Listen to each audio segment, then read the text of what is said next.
दोस्तों, आपका बहुत बहुत स्वागत है हमारे YouTube channel T by P और पीईपी में। दोस्तों, मैं कमलेश साहू और मैं आज आपको अपना group 4 assistant grade 3 stenographer, stenotypist और डाटा एंट्री ऑपरेटर के 31 जुलाई 2018 के कंप्यूटर के 17 क्वेश्चनों को लेकर आया हूं। दोस्तों, इसके पहले कंप्यूटर के मैंने 5 पार्ट की वीडियो को बना रखा है। अगर आपने उन पार्ट्स को नहीं देखा है तो आप हमारे चैनल की प्लेलिस्ट पर जाकर उन वीडियो को देख सकते हैं। दोस्तों, साथ ही साथ आपसे एक रिक्वेस्ट है, अगर ये वीडियो आपको अच्छे लगता है तो आपको ये वीडियो को लाइक करना है और अपने दोस्तों के साथ शेयर करना है। साथ ही साथ चैनल को सब्सक्राइब करना है और सब्सक्राइब के साथ साथ आपको बेल आइकन को प्रेस करना है ताकि आगामी जो भी मैं वीडियो यहाँ से अपलोड करूं उसकी नोटिफिकेशन आपको टाइम टू टाइम मिलती रहे। चलिए आज के कंप्यूटर के 17 क्वेश्चनों पर डिस्कशन स्टार्ट करते हैं और आज का हमारा पहला क्वेश्चन है एप्लीकेशन सॉफ्टवेयर का एक उदाहरण है। तो दोस्तों, आपको बताना है कि एप्लीकेशन सॉफ्टवेयर का इनमें से कौन एक एग्जाम्पल है। तो दोस्तों, आपको याद रखना है कि एमएस वर्ड जो कि एक एप्लीकेशन सॉफ्टवेयर का उदाहरण है। दोस्तों, आपको आवश्यक जानकारी के लिए बता दें कि सॉफ्टवेयर दो प्रकार के होते हैं, एक होते हैं सिस्टम सॉफ्टवेयर और दूसरे होते हैं एप्लीकेशन सॉफ्टवेयर। सिस्टम सॉफ्टवेयर वो सॉफ्टवेयर होते हैं जो हमारे कंप्यूटर सिस्टम में बाय डिफॉल्ट रूप से इंस्टॉल किए हुए आते हैं, तथा एप्लीकेशन सॉफ्टवेयर वो सॉफ्टवेयर होते हैं जिन्हें यूजर अपनी आवश्यकता के अनुसार इंस्टॉल करता है। सपोज मान के चलिए मैं एक मोबाइल से आपको समझा सकता हूं। जैसे मैंने एक मोबाइल लिया और जैसे ही मैंने न्यू मोबाइल को परचेज किया, मार्केट से लाया और मैंने जैसे ही उसको चालू किया तो आप देख सकते हैं कि उसमें गैलरी, डाउनलोड्स, यूट्यूब और बाय डिफॉल्ट बहुत सी एप्लीकेशन होती हैं। तो उन एप्लीकेशन को हम सिस्टम सॉफ्टवेयर बोल सकते हैं या सिस्टम एप्लीकेशन हो जाएंगी वो। लेकिन जैसे ही मैंने उसमें व्हाट्सएप को इंस्टॉल किया या अदर इंस्टाग्राम को इंस्टॉल किया या गूगल क्रोम या अदर एप्लीकेशन जो हमें अपनी आवश्यकता के अनुसार यूज करना है, ऐसी एप्लीकेशन को इंस्टॉल किया तो ऐसी एप्लीकेशन को हम एप्लीकेशन सॉफ्टवेयर बोलेंगे। बढ़ते हैं अगले क्वेश्चन की ओर और हमारा दूसरा क्वेश्चन है एमएस एक्सेल 2010 में F2 का क्या कार्य है। दोस्तों, आपको ये बताना है कि जो फंक्शनल की F2 है इसका यूज एमएस एक्सेल 2010 में किसके लिए होता है। दोस्तों, आपको याद रखना है कि F2 फंक्शनल की का प्रयोग एमएस एक्सेल 2010 में एडिट करने के लिए किया जाता है। वहीं दोस्तों, आपको आवश्यक जानकारी के लिए बता दें कि फंक्शनल की F1 का प्रयोग बाय डिफॉल्ट एटलीस्ट सभी सॉफ्टवेयर या सभी एप्लीकेशन में हेल्प ऑप्शन को ओपन करने के लिए किया जाता है। वहीं एमएस एक्सेल 2010 में F3 का प्रयोग पेस्ट डायलॉग बॉक्स को ओपन करने के लिए किया जाता है। वहीं आपको आवश्यक जानकारी के लिए बता दें कि पेस्ट की शॉर्टकट की कंट्रोल के साथ V है, कट की शॉर्टकट की कंट्रोल के साथ X है, वहीं कॉपी की शॉर्टकट की कंट्रोल के साथ C है। बढ़ते हैं हम तीसरे क्वेश्चन की ओर और आज का हमारा तीसरा क्वेश्चन है एमएस एक्सेल 2010 में क्या वर्कबुक कहलाता है।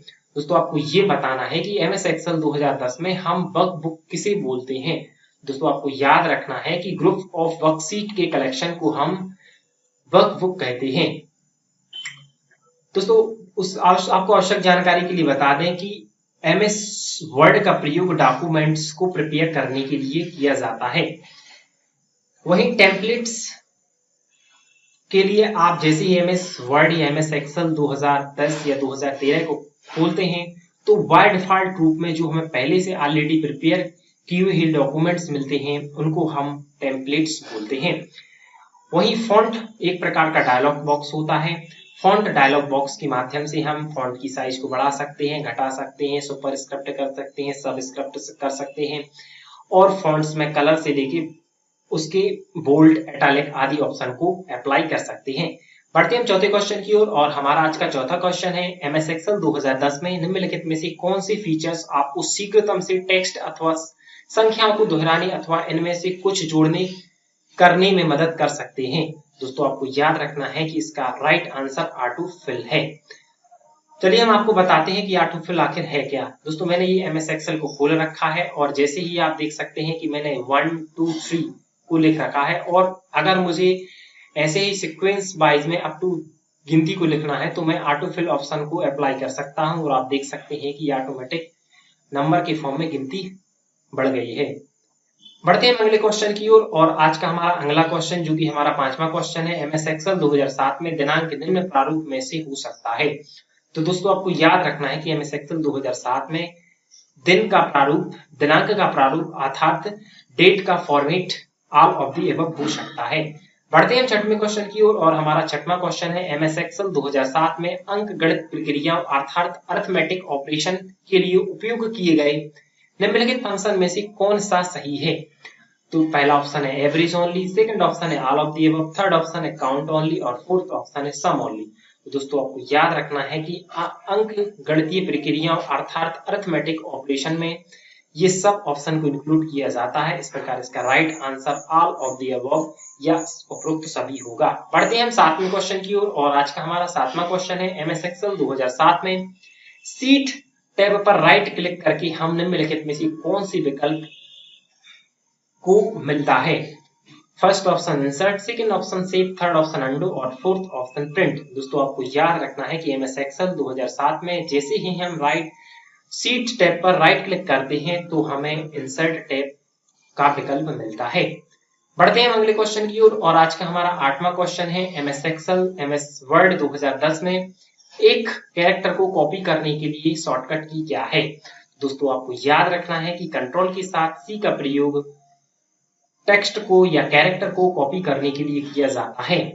वहीं कंट्रोल प्लस एस का प्रयोग डॉक्यूमेंट्स को सेव करने के लिए किया जाता है। दोस्तों आपको आवश्यक जानकारी के लिए बता दें कि F12 का प्रयोग जो कि एक फंक्शनल की है, इसका प्रयोग सेव एज डायलॉग बॉक्स को ओपन करने के लिए किया जाता है। बढ़ते हैं हम अगले क्वेश्चन की ओर और आज का हमारा नौवां क्वेश्चन है एमएस वर्ड 2010 में निम्नलिखित विधियों में से कौन सा सब स्क्रिप्ट बनाने के लिए प्रयोग किया जाता है? दोस्तों आपको सब स्क्रिप्ट की पर की बताना है जो कि आप एमएस वर्ड 2010 में अप्लाई करते हैं। दोस्तों आपको याद रखना है कि सब स्क्रिप्ट की शॉर्टकट की कंट्रोल के साथ इज इक्वल्स टू साइन है। दोस्तों आपको आवश्यक जानकारी के लिए बता दें कि जैसे हमें जल का केमिकल फॉर्मूला H2O लिखना है तो H के बेस में अगर हमें 2 लिखना है तो उसे हम सबस्क्रिप्ट बोलते हैं जिसकी शॉर्टकट की कंट्रोल के साथ इज इक्वल्स टू है। सपोज मान के चलिए आपको 2 का स्क्वायर लिखना है तो जैसे ही अगर आपको 2 का स्क्वायर लिखना है तो उसके लिए आप 2 और उसके ऊपर 2 की पावर लगाएंगे। तो 2 की पावर लगाने के लिए हम एमएस वर्ड 2010 में सुपर स्क्रिप्ट बोलते हैं जिसकी शॉर्टकट की हमारा थर्ड ऑप्शन कंट्रोल के साथ शिफ्ट के साथ इज इक्वल्स टू साइन होता है। बढ़ते हैं हम अगले क्वेश्चन की ओर और आज का हमारा अगला क्वेश्चन है एमएस वर्ड 2010 में होम टैब में जस्टिफाई अलाइन द्वारा किस फंक्शन का संचालन होता है? दोस्तों आपको ये बताना है कि एमएस वर्ड 2010 में होम टैब में एक ऑप्शन जस्टिफाई अलाइन मिलता है तो इस ऑप्शन का प्रयोग किस लिए किया जाता है? दोस्तों आपको याद रखना है कि यह शब्दों के बीच आवश्यकता अनुसार रिक्त स्थान जोड़कर बाएं और दाएं दोनों तरफ से मर्जिंग करके टेक्स्ट को संरेखित करता है। तो इस प्रकार इसका राइट आंसर ए होगा। चलिए हम आपको बताते हैं कि एमएस वर्ड 2010 में जस्टिफाई अलाइन का ऑप्शन आखिर होम टैब में है कहाँ? दोस्तों मैंने ये एमएस वर्ड को खोल रखा है और आप देख सकते हैं कि मैंने होम टैब पर जैसे ही क्लिक किया और आप इसमें देख सकते हैं कि हमारा थर्ड ऑप्शन पैराग्राफ रहेगा। पैराग्राफ में हमारे 4 प्रकार के अलाइन होते हैं। पहला अलाइन जिसको आप देख सकते हैं लेफ्ट अलाइन है जिसका शॉर्टकट कंट्रोल के साथ एल है। उसके बाद हमारा दूसरा ऑप्शन सेंटर अलाइन है जिसकी शॉर्टकट की कंट्रोल के साथ ई है। थर्ड अलाइन जिसको हम अलाइन राइट है जिसकी शॉर्टकट की कंट्रोल के साथ आर है। वहीं हमारा लास्ट जो कि फोर्थ अलाइन है जिसे हम जस्टिफाई या फिर कंट्रोल के साथ जे को प्रेस इसकी शॉर्टकट की है। तो हम बढ़ते हैं अगले क्वेश्चन की ओर और हमारा 11वां क्वेश्चन है एमएस वर्ड 2007 में होम टैब में निम्नलिखित में से कौन सा बटन शामिल है? आपको यह बताना है कि होम टैब में इनमें से कौन सा बटन शामिल है। दोस्तों आपको याद रखना है कि होम टैब में आपका एक फॉन्ट डायलॉग बॉक्स होता है। उस फॉन्ट डायलॉग बॉक्स में आपको एक ऑप्शन मिलता है बोल्ड का जिसका प्रयोग किसी भी कैरेक्टर को बोल्ड करने के लिए किया जाता है। इस प्रकार हमारा राइट आंसर बोल्ड होगा जिसकी शॉर्टकट की कंट्रोल के साथ बी है।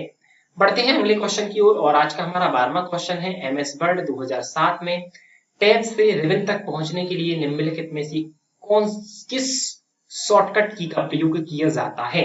दोस्तों आपको याद रखना है कि इसके लिए हम एल्ट के साथ F1 की को प्रेस करते हैं। इस प्रकार हमारा राइट आंसर एल्ट की होगा।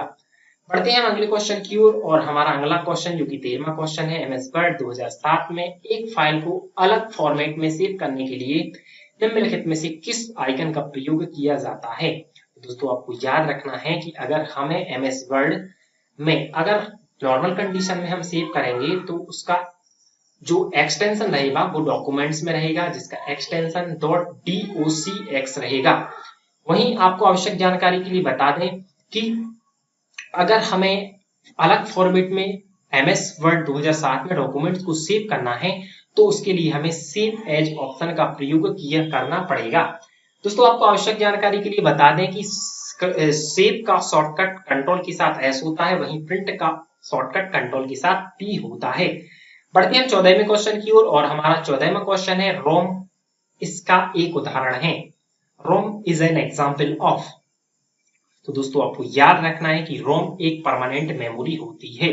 दोस्तों अगर आपको कभी भी आपके दिमाग में डाउट आए कि रैम या रोम में क्या डिफरेंस है तो मैं आज आपको क्लियर कर दे रहा हूं।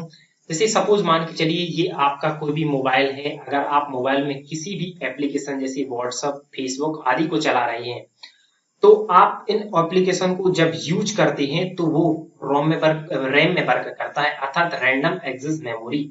तो रैंडम एक्सेस मेमोरी में वो वर्क करता है और उस मेमोरी को हम टेम्परेरी मेमोरी कहते हैं।